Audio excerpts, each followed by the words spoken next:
Olá, queridos. Hoje é o quarto dia da nossa semana de mordomia e hoje nós vamos refletir um pouco sobre como nós somos facilitadores do processo de pregação, do processo de proclamação, de anúncio do reino, da mensagem do Senhor Jesus Cristo. Vocês já pararam para pensar o quanto as pessoas estão sofrendo, morrendo pelo mundo?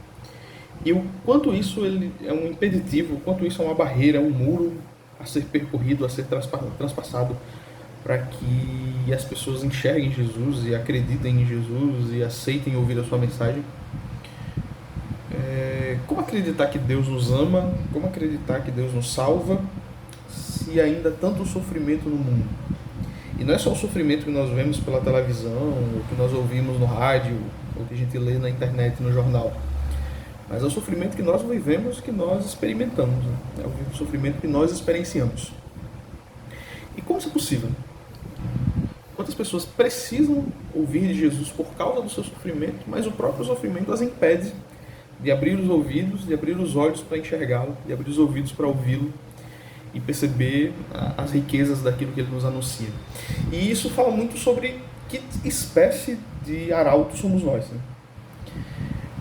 O tema de hoje, ele fala que além de pregadores, além de arautos, além de proclamadores, nós somos facilitadores da mensagem. A nossa função como missionários, como pregadores do Evangelho, ao definir as nossas estratégias de pregação, estratégias de avanço, ela precisa ser voltada para como nós vamos facilitar o processo para que as pessoas ouçam sobre Jesus. Né? Como é que eu facilito o processo, como é que eu pavimento o caminho para que alguém conheça o Mestre, para que alguém veja o Mestre e que alguém o reconheça como Salvador, invoque o seu nome e seja salvo ele e sua casa. E o tema dessa noite, né, o tema de hoje, né, do quarto dia, ele se baseia na história do cego de Jericó, né, de Bartimeu. É baseado lá na passagem de Lucas, capítulo 18. Eu vou ler com vocês aqui o verso 35, né, que diz: Aconteceu que quando Jesus se aproximava de Jericó, um cego estava sentado à beira do caminho, pedindo esmolas. Essa passagem, né, relatando a história de Bartimeu, ela é o último milagre relatado por Lucas. Lucas tem um foco muito histórico, né, muito das viagens de Cristo, das grandes obras que ele realizou, nos seus discursos. E a cura do cego, ali na estrada de Jericó, ela é o último milagre lá relatado. E cheio de significado. Para quem presta atenção na passagem, foca a sua atenção nos detalhes, ela é muito interessante. Mas ali, no nosso tema de hoje, é muito focado em ver como Jesus ele não passa sozinho pela estrada de Jericó. Né? Ele não cruza sozinho em um encontro íntimo com Bartimeu, como foi, por exemplo, com a mulher samaritana. Na verdade, Jesus ia com uma multidão passando. Jesus estava indo em direção a Jerusalém. E dentre aquela multidão, nós temos alguém que não sabia muito bem o que estava acontecendo. Ele só ouvia os ruídos, só ouvia aquilo que era falado. Ele era cego, não estava enxergando o que estava acontecendo. E a gente consegue perceber ali as nuances na passagem para ver que ali havia diversos tipos de pessoas. Né? E dentre os seguidores de Jesus, e uma delas que a mensagem de hoje traz são aqueles que são uma espécie de facilitadores de passar largo. Né? O que é isso? É aquela pessoa que ela só quer ir. Eu sou um seguidor de Jesus Cristo, eu tenho que proclamar isso, eu vou fazer. Eu vou fazer, mas sem muito ímpeto, eu não tenho interesse nenhum em facilitar a sua vida. Eu vou falar o que tiver que falar e eu vou passar, e se você quiser, venha, se não quiser, se exploda. A passagem de Lucas 18, 36 e 37 diz, né? E ouvindo o barulho da multidão que passava, perguntou o que era aquilo. Bartimeu perguntou. Anunciaram-lhe que Jesus, o Nazareno, estava passando. Que coisa simples, né? O Filho de Deus, o Messias, estava passando pelo lugar. Alguém pergunta o que está acontecendo e a única resposta que lhe é dada é: Jesus está passando. Não há nenhuma especificação de que aquele Jesus que estava passando era o Messias, de que ele poderia curá-lo, de que ele veio salvar do pecado. Nada. Simplesmente é Jesus que está passando. Mas pensa aí, quantas vezes nós também não somos assim, né? Nós não somos facilitadores, pregadores do Evangelho e passar largo. A gente quer falar o básico e seguir caminhada, e se quiser venha, se não quiser, é problema seu e tudo mais. A gente não se interessa, né?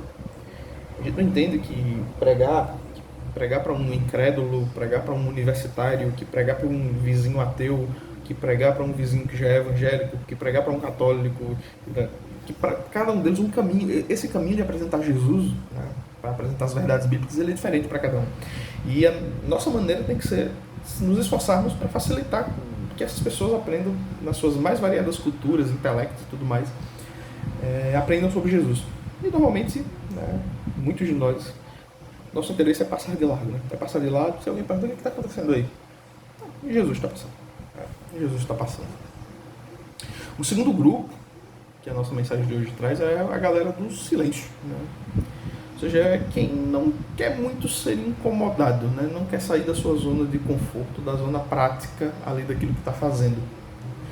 A gente percebe isso no versículo 34, 39, lá no capítulo 18 de Mateus, né? Depois que Bartimeu pergunta o que estava acontecendo, Jesus está passando. E ele ali no ato de coragem, no ato de bravura, ele começa a gritar, né? Filho de Davi, tenha compaixão de mim. Jesus, filho de Davi, tenha compaixão de mim. E, segundo o relato da passagem, o que lhe veio como resposta foi que aqueles que estavam na frente da multidão repreendiam ele para que ele ficasse em silêncio, para que ele não atrapalhasse o cortejo. Muitas vezes, muitos dentre os nossos, né, nós adventistas do sétimo dia, também temos esse grupo de facilitadores, né, os facilitadores que trabalham em modo silêncio.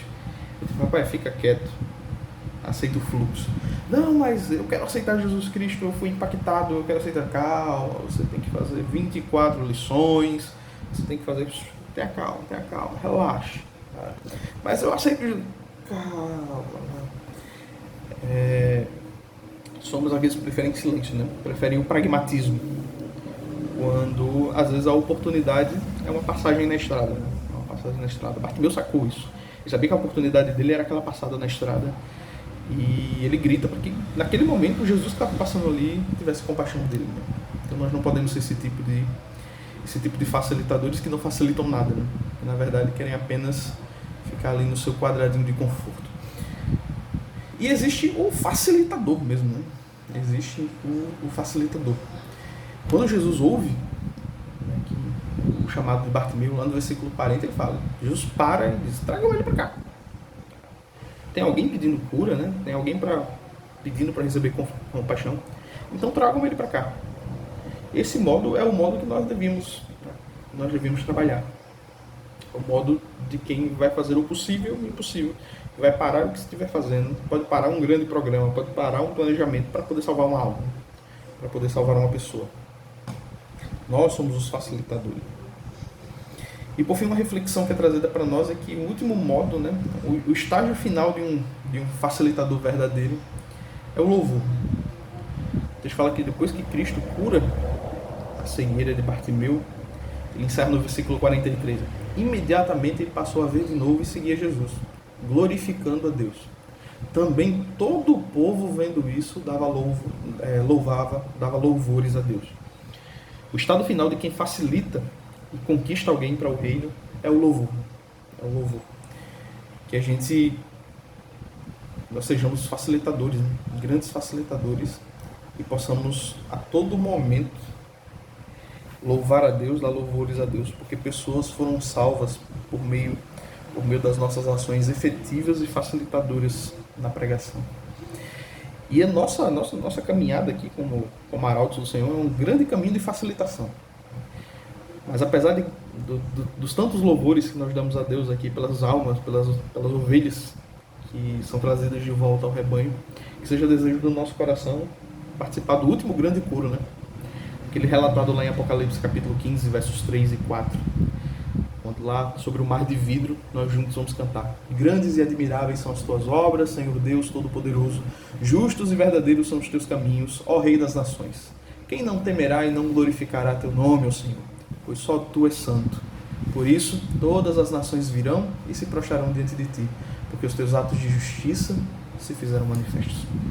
Que o Senhor transforme o nosso coração, nos tire a preguiça, nos permita ser facilitadores do Evangelho na vida das pessoas, para que naquele grande dia, no mar de fogo e vidro, possamos juntos entoar louvores àquele que tem os caminhos justos e verdadeiros. Deus abençoe todos vocês.